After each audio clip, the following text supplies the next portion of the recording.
ممكن تقدمي لنا نفسك؟ عمرو محمود، مدير إعلام عين شمس. ممكن تقول لنا ايه كانت توقعاتك قبل الكورس وبعده؟ كنت متوقعة يعني إن أنا هتعلم إزاي أوصل منتج، إزاي أعمل تتر، إزاي أضيف صور على الفيديوهات. بس بعد ما خدت الكورس قدرت أعمل كل ده كويس أوي.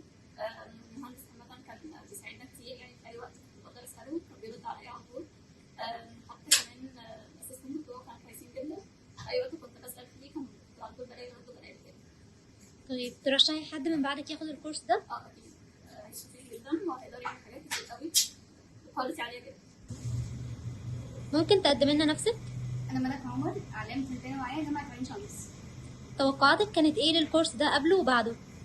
أنا كنت جاية هنا على أساس إن أنا في حاجات محتاجة أتعلمها يعني علشان دراستي في الكلية، أولهم التتر والكرومة، فصل الكرومة وكل الحاجات دي. بجد يعني أنا اتبسطت قوي لما جيت. توقعاتي قبلها إن أنا ما كنتش متأكدة إن أنا الحاجات دي هبقى في الآخر متظبطة عندي، بس لما خلصت الكورس لا بجد اتبسطت قوي. يعني بشكر باشمهندس على وجوده، لأنه في أي وقت كان بيرد علينا، والتيم كويس جدا.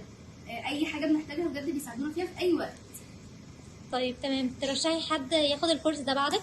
طبعا، يعني عن جدارة، يعني اي حد يسألني هقول اني اخدته هنا.